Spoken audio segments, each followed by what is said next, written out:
Dzina la Atate ndi la Mwana ndi la Mzimu Woyera. Amen. Bwerani timpembedze Ambuye achilengedwe, akulowa mu tembere lake loyera.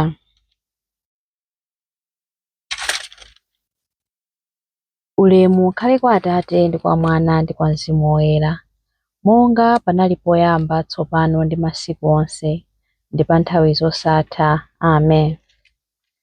Pamene Mariya anabweretsa chuma chake m'malo woyera, padalibe munthu amene akadatha kuyeza chimwemwe pa nkhope pake.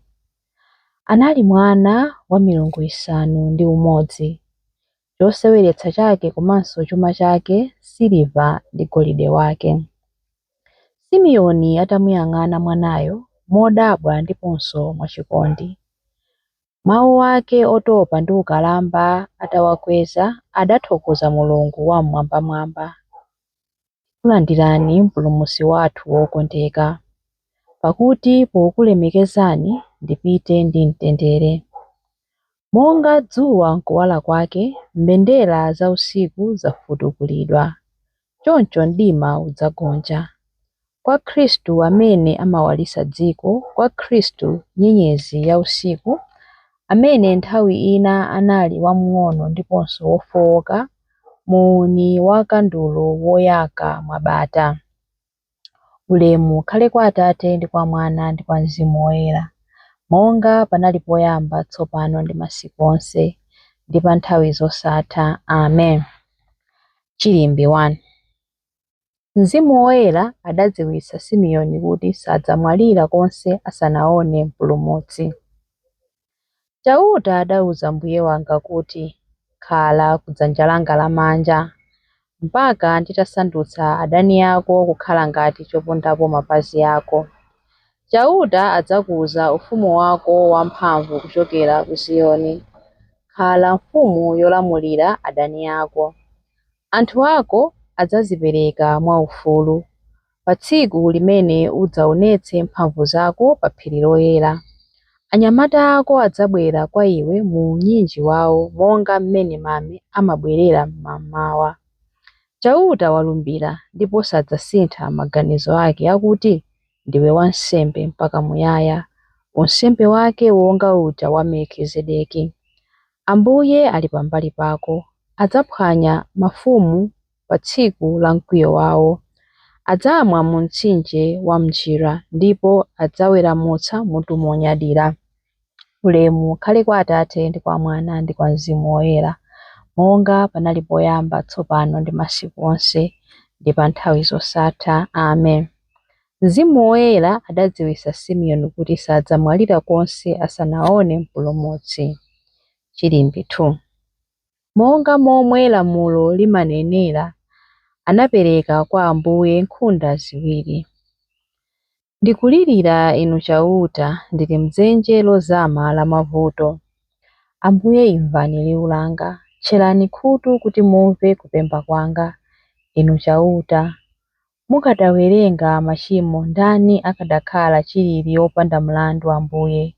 Koma inu mumakhululukira, n'chifukwa chake timakulemekezani. Ndimayembekeza chithandizo cha chauta, ndimayembekeza ndi mtima wonse, ndipo ndimakhulupirira mawu ake. Mtima wanga umayembekeza chauta, kupambana mmene alonda amayembekezera m'bandakucha.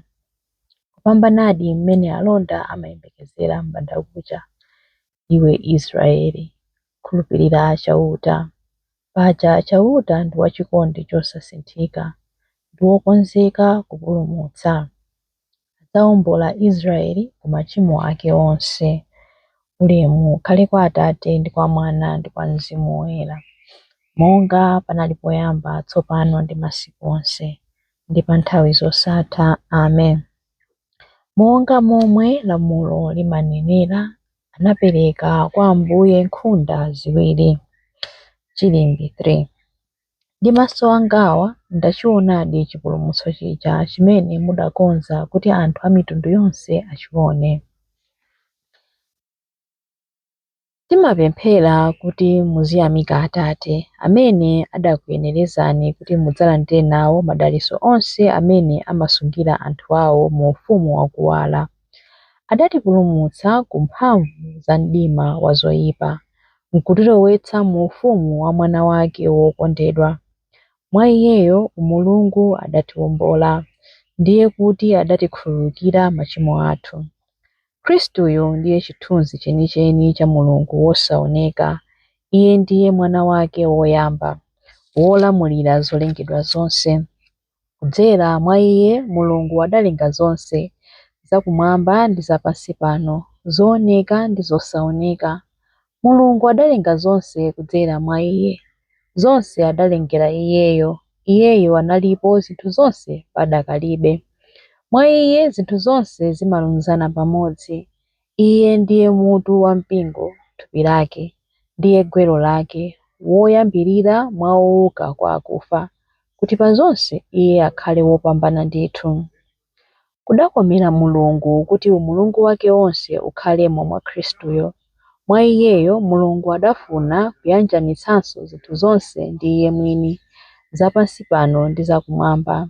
Adachita zimenezi pakudzetsa mtendere, kudzera mwa imfa ya mwana wake pa mtanda. Ulemu ukhale kwa Atate ndi kwa Mwana ndi kwa Mzimu Woyera, monga panali poyamba, tsopano ndi masiku onse, ndi pa nthawi zosatha. Amen. Ndi maso angawa ndachionadi chipulumutso chija chimene mudakonza kuti anthu a mitundu yonse achione. Mawu a Mulungu. Mawu akuchokera mu buku la Aheberi. Aheberi 4 kuyambira verse 15 mpaka na 16. Sitili ndi mkulu wansembe woti sangathe kutimvera chifundo chifukwa cha zofowoka zathu. Wathu mkulu wansembe onse adayesedwa pa zonse, monga momwe ife timayesedwera, koma iye sadachimwe konse. Tiyeni tsono tiyandikire mopanda mantha ku mpando wachifumu wa Mulungu.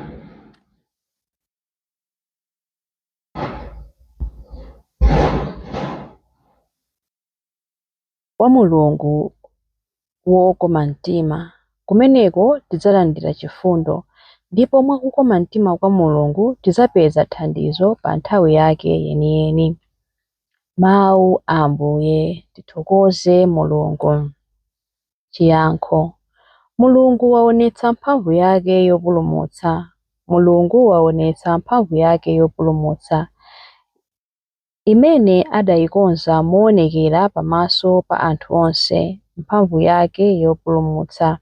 Ulemu ukhale kwa Atate ndi kwa Mwana ndi kwa Mzimu Woyera. Mulungu waonetsa mphamvu yake yopulumutsa. Chilimbi cha nyimbo ya Amayi Mariya. Lero Amayi Virigo Mariya wodala adapereka mwana Yesu ku Tempile, ndipo Simeoni molimbikitsidwa ndi Mzimu Woyera anamunyamula m'manja mwake ndi kuthokoza Mulungu.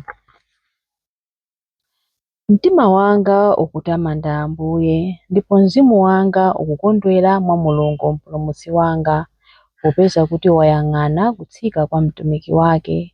Ndithu kuyambira tsopano anthu a mibado yonse adzanditcha wodala.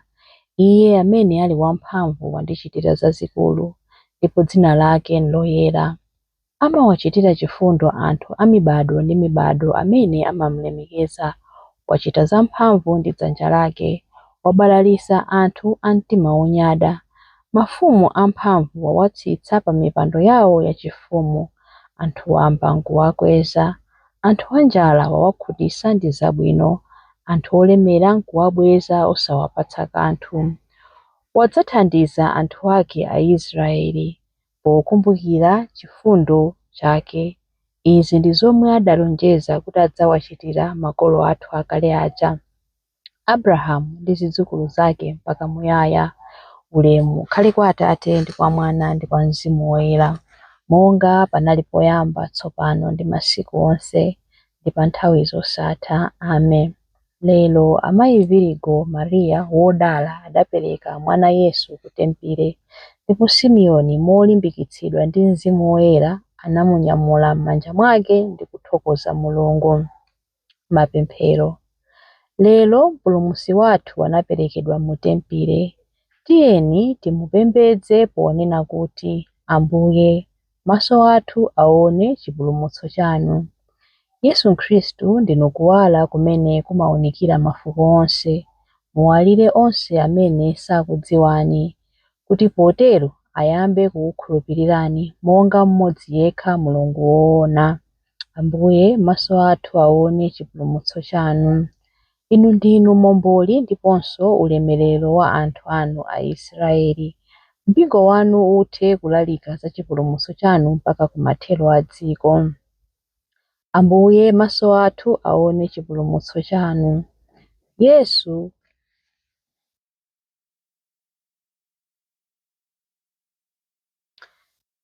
Yesu khumbo la mafuko onse, Simeoni munthu wachilungamo, adakondwa chifukwa cha kubwera kwanu. Tsogolerani anthu onse kuti azindikire mumabwerabe kwa iwo.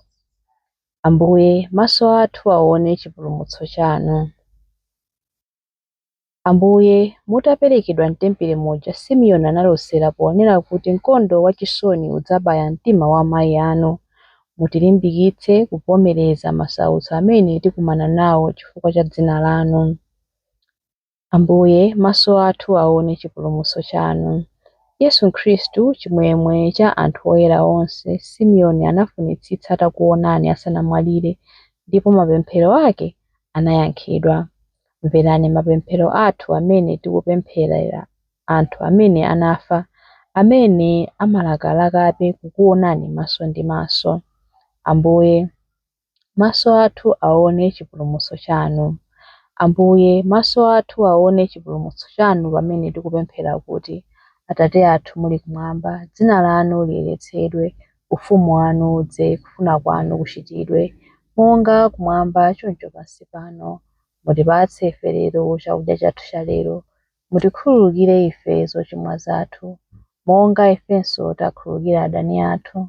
Musatisiye ife m'chinyengo, koma mutipulumutse ife kwa zoyipa. Amen. Pemphero. Mulungu wamphamvu zonse, mwana wanu anadzipanga munthu ndipo anaperekedwa ku tempile. Atichotsere tchimo mtima mwathu ndi kutiperekeza kwa inu.